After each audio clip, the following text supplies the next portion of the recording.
بسم اللہ الرحمن الرحیم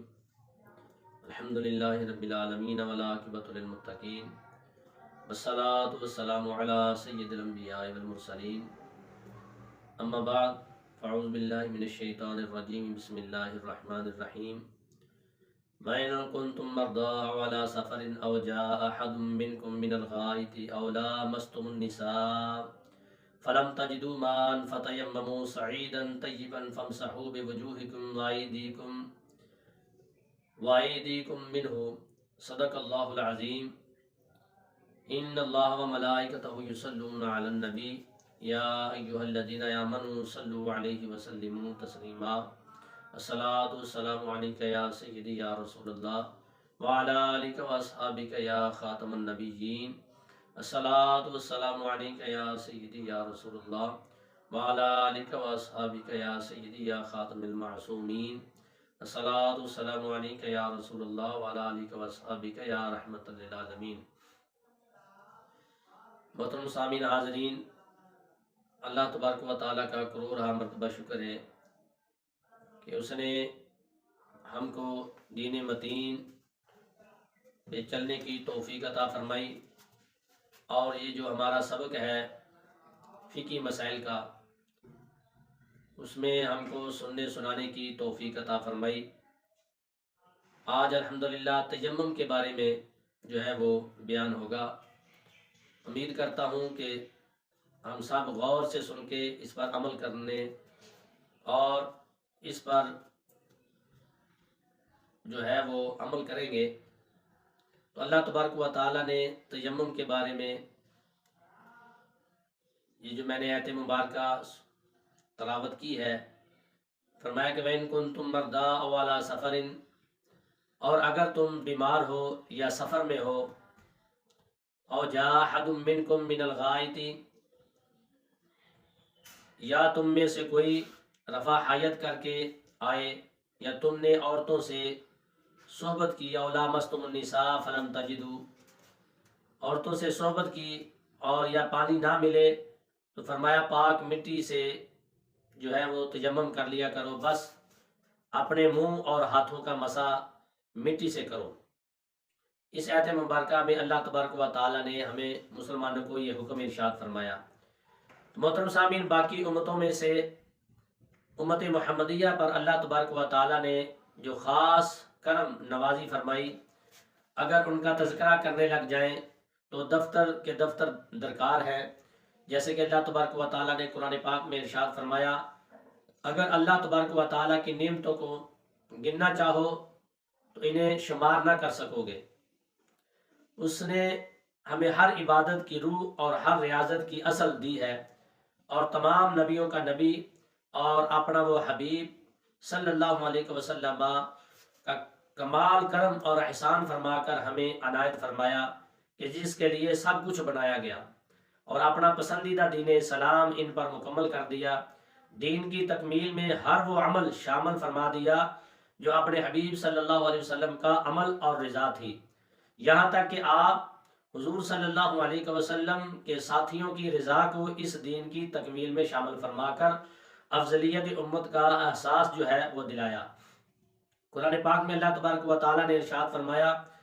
اور تمہیں بہت کچھ منہ مانگا دیا۔ تیمم بھی اللہ تبارک و تعالیٰ کی ایک ایسی ہی عنایت ہے جو وضو یا غسل کے قائم مقام کے طور پر طہارت اور پاکیزگی کا اسلامی شعار ہے، اور وہ پیارا دین جو اللہ تبارک و تعالیٰ کو اپنے پیارے حبیب صلی اللہ علیہ وسلم کی امت سے ہے، جو پیار ہے اللہ تبارک و تعالیٰ کو، اس کا یوں اظہار فرمایا کہ وَلَا تَقْتُلُوا أَنفُسَكُمْ إِنَّ اللَّهَ كَانَ بِكُمْ رَحِيمًا، اور اپنی جانوں کو قتل مت کرو، بے شک اللہ تبارک و تعالیٰ تمہارے ساتھ مہربان ہے۔ یوں تیمم کی اجازت صرف دین اسلام کے ماننے والوں کو دی گئی ہے۔ تو محترم سامعین، پیارے آقا صلی اللہ علیہ وسلم کی عمر مبارک 57 سال 5 ماہ کی عمر مبارک، اور 2 شعبان المکرم شعبان المعظم کا مہینہ تھا، اور دن جو ہے وہ پیر کا تھا۔ تو آپ صلی اللہ علیہ وسلم غزوہ بنی مستلق، جسے غزوہ مرسلی بھی کہا جاتا ہے، اور غزوہ محارب اور غزوہ عاجب بھی کہتے ہیں کہ سفر پر آپ تشریف لے کے گئے تو ساتھ ہی اماں سیدہ طیبہ طاہرہ اماں عائشہ صدیقہ رضی اللہ تعالی عنہا آپ بھی سفر میں ہمراہ تھی، اور آپ صلی اللہ علیہ وسلم 28 دن اس جنگ کے سلسلے میں باہر رہے۔ اسی سفر میں تیمم کا آغاز ہوا جب لشکر سلام آپ صلی اللہ علیہ وسلم کے ہمراہ رات کو ایک بیابان میں اترا جس کا نام بدا یا ذات الجیش یا ذات الحیش تھا، اور یہاں پانی نہ تھا، تو اماں عائشہ صدیقہ رضی اللہ تعالی عنہا کا اسی جگہ جو ہے وہ ہار جو گم گیا، تو آپ پریشانی کے عالم میں پیارے آقا صلی اللہ علیہ وسلم کو آپ نے عرض کی، تو آپ صلی اللہ علیہ وسلم نے اسی جگہ رکنے کا ارشاد فرمایا۔ وہ ہار جو آپ نے اپنی بہن سیدہ اسماء رضی اللہ تعالی عنہا سے مستعار لے رکھا تھا، جس کی قیمت 12 درہم تھی،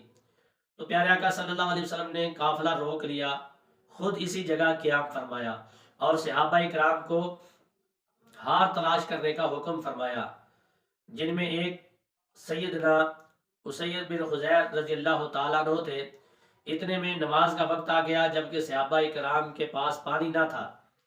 اس پر بعد صحابہ کرام نے حضرت سیدنا ابوبکر صدیق رضی اللہ تعالیٰ عنہ سے شکایت کی،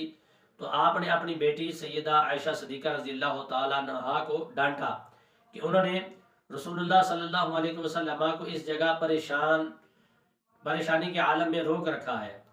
جہاں پانی نہیں۔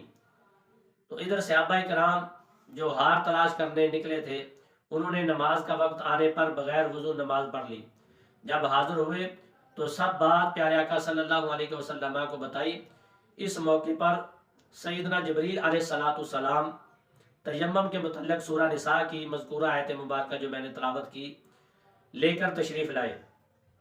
تو پیارے آقا صلی اللہ علیہ وسلم اور صحابہ کرام اس پر بہت خوش ہوئے، اور اسی خوشی میں پیارے آقا صلی اللہ علیہ وسلم نے سیدہ عائشہ صدیقہ رضی اللہ تعالیٰ عنہ سے فرمایا تمہارا ہار کس قدر بابرکت ہے، اور پھر حضرت سیدنا ابوبکر صدیق رضی اللہ تعالیٰ عنہ نے بھی سیدہ عائشہ صدیقہ رضی اللہ تعالیٰ عنہ سے فرمایا خدا کی قسم بیٹی جیسا کہ تم خود بھی جانتی ہو تم بہت ہی مبارک ہو۔ تو اسی طرح صحابہ کرام نے سیدنا صدیق اکبر رضی اللہ تعالیٰ عنہ کو جنہوں نے تانا دیا تھا، اور وہی صحابہ کرام حضرت ابوبکر صدیق رضی اللہ تعالیٰ عنہ کو مبارکباد دینے لگے اور فرمانے لگے کہ آپ کی وساطت کے ساتھ مسلمانوں پر بہت ہی مختلف بابرکت نازل ہوئی ایت مبارکہ، تو اللہ تبارک و تعالیٰ تم پر بھی برکتیں نازل فرمائے۔ تو صحابہ کرام آپس میں خوش ہوئے اور دعائیں دینے لگے۔ پھر عجیب یہ ہوا کہ جب سیدہ اماں عائشہ صدیقہ رضی اللہ تعالیٰ عنہا کا اونٹ کھڑا کیا گیا اور جانے کی تیاری ہونے لگی تو وہ ہار ان کے اونٹ یا کجاوے کے نیچے سے مل گیا۔ تو اللہ تبارک و تعالیٰ اور اس کے پیارے حبیب صلی اللہ علیہ وسلم کی طرف سے اس میں خاص حکمت تھی کہ جس کی وجہ سے ہار پوشیدہ رکھا گیا تاکہ آیت تیمم کا نزول ہو سکے۔